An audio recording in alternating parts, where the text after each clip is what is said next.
All right, ladies and gentlemen. So in this tutorial, we're going to be creating our dream home.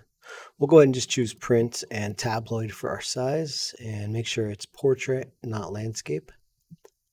And we'll end up with something like this. Now, I'm going to be using a site called Pixabay for this, which has a lot of royalty-free photos.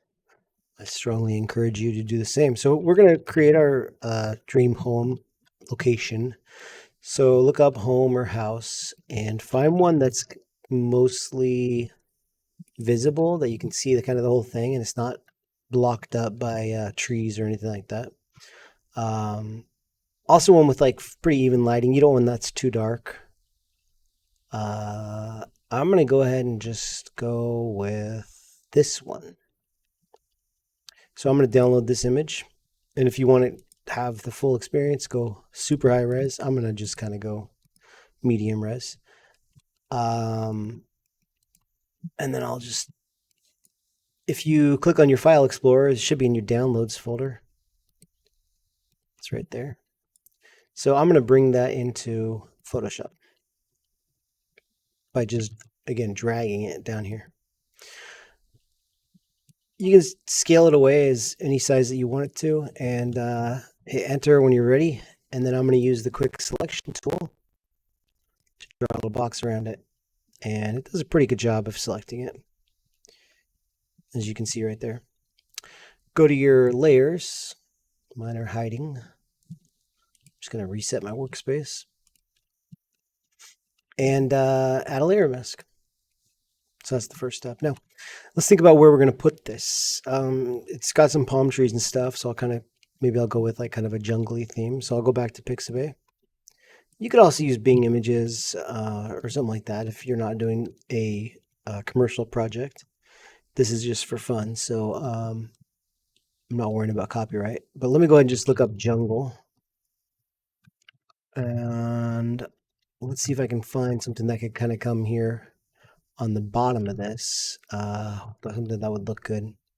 So let's go ahead and go with something like this. Download that image. And I will take that file and, oops. Let's try that again. There it goes.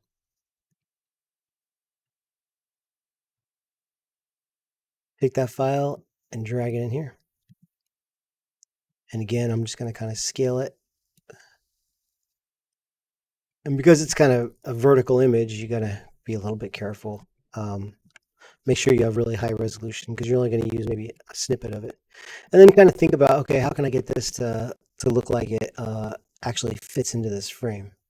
So what I might do is think about where would be kind of a believable location for this image, maybe right about here. And what I'm going to do is pull the opacity down so I can see through it. And then I'm going to get on the mask and using some black paint and maybe a brush that's got a little bit of texture. I'm going to try to make it look like some of those trees and stuff are in front of this house. So let's see what that looks like when I turn this opacity back on. Okay. Kind of interesting. I'm going to throw a little bit more over here. So our house is kind of tucked away in the hills right there. And looks pretty believable. As you can see, that's what I did. Sometimes you got to check it. And that's without the house. So there we go. We got our house right there. I might want to put some adjustment layers on this house to kind of get the lighting to match, but actually this isn't too bad. So I'll go ahead and leave it. Now let's put a new sky in here. So I'm going to say that it's kind of a rainy sky or cloudy sky. And I'm thinking about the angle. I obviously don't want one that's kind of looking straight down on the sky. But it might be cool to, this is definitely not a sunset scene because it's not that dark. So I want something that's going to kind of match the colors, but maybe something like this would be cool. So let's download that and see how that looks. So once again, I'm just going to take this file and drag it in here. And for this one, I guess I'll just go ahead and leave it at something like that. If I want to go maybe a little bit bigger, I could. Put that down at the bottom layer, and then I want to get rid of this white area right here. So I'll go to that layer, and maybe I'll use the object selection tool to try selecting it. Now, if I had a mask, it's going to do the exact opposite of what I want because it's only selecting this section. So let me just invert that mask. I'll go to select inverse, and boom. And you can see that that looks pretty awful. It doesn't blend at all. So to get this to blend, I'm probably going to have to mess around with maybe some different blending modes. Actually, if I put this one on top, in fact, I could probably just get rid of that mask. That actually works pretty nicely. You can see a little bit of like a line right there, but I could probably just use, I'll get on that mask on this layer, and let me just use a soft brush and just kind of blend that away so you can't really see it. We end up with the sky like that. There's another black line right there. So let me just go to the sky layer. Let me add a mask. And again, I'll just blend it away.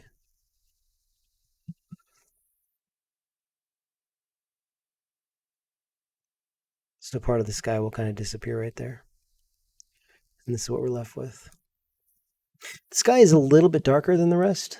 So what I could do is go to the sky layer and add an adjustment layer. I'll go to exposure. The adjustment layer is this button right here.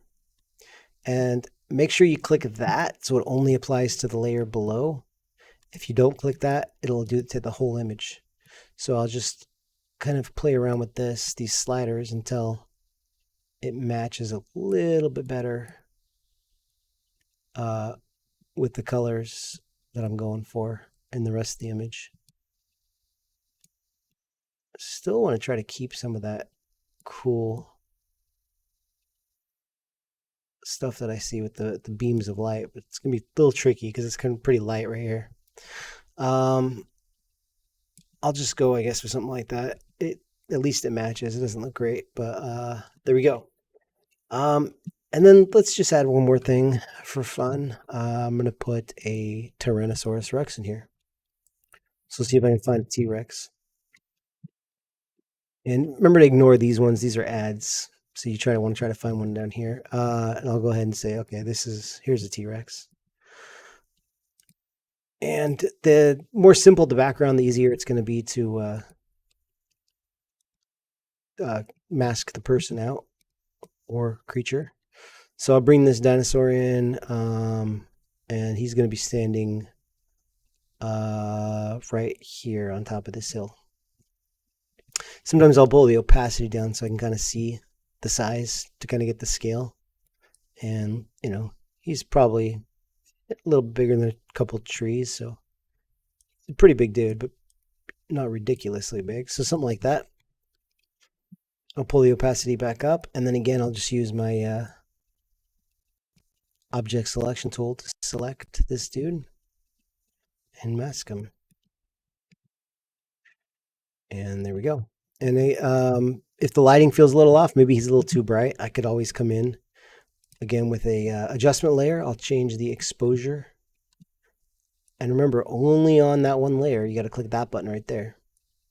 And I could just maybe play with these sliders a little bit until it feels a little bit more natural. Sometimes it's a little bit of a trial and error to kind of see what works and what doesn't. And then I might come in and put a little shadow on here as well. So maybe to do that, I'll just make a new layer. And I'll take this green right here and I'll darken it. I just used the Alt to pick that with the eyedropper tool on the paintbrush. Maybe I'll just draw a little bit of a shadow right here. And put that underneath the dinosaur, and maybe I'll set this mode here to like a multiply.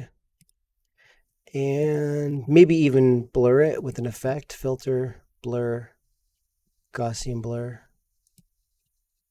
just to kind of spread that out a little bit more. All right, so we have our dream home. We have a beautiful sky. We have a dinosaur, and we have created a completely new scene using a bunch of different layers, a bunch of different images, and this is again called compositing. So here it is again. We've got our house, our sky, some adjustment layers to get them to blend, a shadow, a dinosaur, an adjustment layer on the dinosaur to darken it a little bit, and our house nestled in this hill with the beautiful mask. All right, thanks for watching.